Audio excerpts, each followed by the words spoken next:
ஏய், என்னடி பண்ணிட்டு இருக்க? அடுப்ப வேகமா வச்சிருக்க. மா என்னம்மா? ஏய், நான் உன்னை வீடு முழுக்க தேடிக்கிட்டு இருக்கேன்.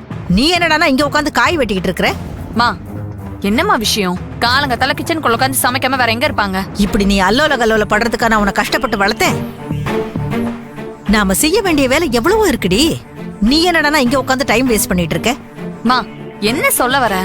அதான் ஒவ்வொருத்தரா வீட்டை விட்டு வெளியே அமிச்சாச்சுல. பத்தாததுக்கு அந்த முட்டாப்பாய வேலுவையும் இனிமே சமையலே செய்ய மாட்டோம்னு சொல்ல வச்சிட்டோம். இதுக்கு மேல இன்னும் என்னமா வேணும் நமக்கு? அந்த வேலுவை நம்ம சொல்ல வச்சா மட்டும் போதுமா? சொன்னதை அவன் செய்யறானா இல்லையான்னு நம்ம கன்ஃபார்ம் பண்ணிக்க வேண்டாமா? என்னமா சொல்ற? நமக்கு அவனை பிடிக்காம போனாலும் சொன்ன வார்த்தையை காப்பாத்துறவன் அவன். அதுவும் அவன் அண்ணனுக்காக அவன் எதையும் செய்வான். அந்த விஷயத்துல நம்ம வேலுவை நம்பலாமா? ஆடி போடி கூறு கட்டவளே. தாயா பிள்ளையா இருந்தாலும் வாயும் வயிறும் வேறடி. அதுலயும் அவங்க அண்ணன் தம்பிங்க. அவங்க சொல்றதெல்லாம் நம்ப கூடாதுரி. அதுவும் இல்லாம தொழில் ஆரம்பிச்ச கொஞ்ச நாள்லயே ஏகப்பட்ட ஆர்டர் அவங்க புடிச்சிட்டாங்கடி. அதையெல்லாம் அப்படியே அவன் விட்டுருவானா? ஏய், நமக்கு தெரியாம தொழில் பண்ண ஏதாவது செஞ்சு ஏமாத்துறானா நம்ம கண்காணிக்க வேண்டாமா? அவன் மட்டும் நம்மள ஏமாத்த பார்த்தான்னு தெரிஞ்சுது, இதையே சாக்கா வச்சு உன் புருஷனுக்கும் அவனுக்கும் நல்ல சண்டையை மூட்டி விட்டுருவோம்.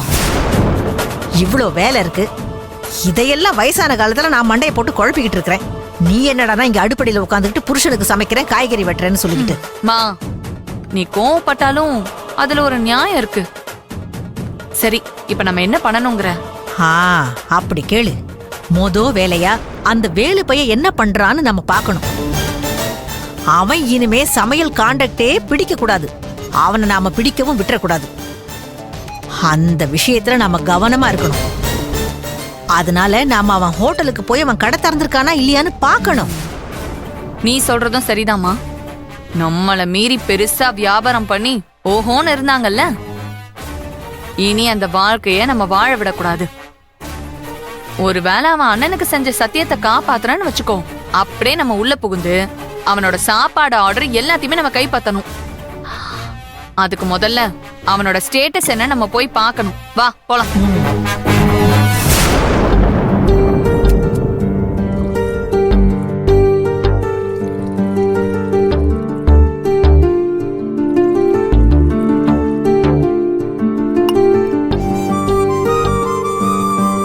அப்பா இந்தாங்கப்பா.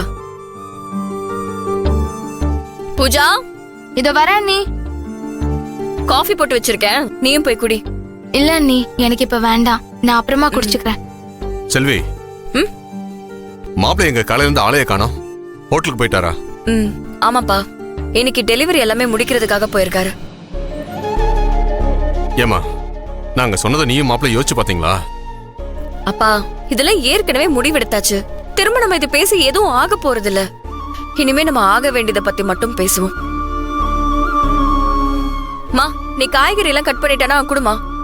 ஏண்டி, இப்படி கேட்கறதுக்கெல்லாம் பதில் பேசாம இருந்தா ஒரு பிரச்சனமும் இல்ல. இப்படி பெத்தவங்க நாங்க, நீங்க என்ன முடிவெடுத்தாலும் கேட்க கூடாதுன்னா என்ன அர்த்தம்? மா, எதுக்குமா திரும்ப திரும்ப அதை பத்தியே பேசிட்டு இருக்க? தயவு செஞ்சு கொஞ்சம் அமைதியா இருமா.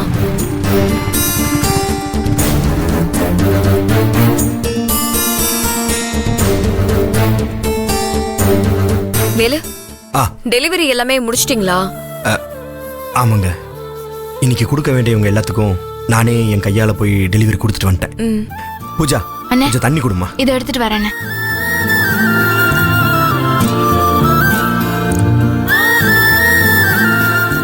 இந்தாண்ணே.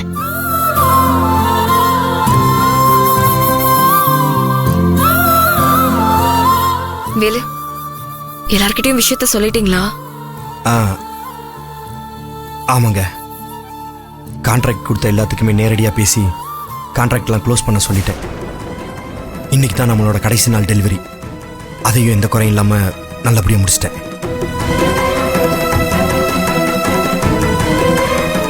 எல்லாருமே என்ன சொன்னாங்க? இப்படி திடீர்னு சொல்றீங்களேன்னு எதுவும் கேட்டாங்களா? கேட்டாங்க. அவங்களுக்கு புரியுற மாதிரி ஒரு காரணத்தை சொல்லி வேற கேட்டரிங் பார்த்துக்கங்கன்னு சொல்லிட்டேன். திடீர்னு சொன்னதுனால உடனே எங்களால் எங்கேயும் ஆர்டர் எடுக்க முடியாது. இந்த ஒரு மாதமாவது நீங்களே சப்ளை பண்ணுங்கன்னு கேட்டாங்க. இப்போதைக்கு மாற்று ஏற்பாடுக்கான வழியை மட்டும் சொல்லிட்டு வந்திருக்கேன். அவங்களும் ஒத்துக்கிட்டாங்க. மாப்பிள்ள,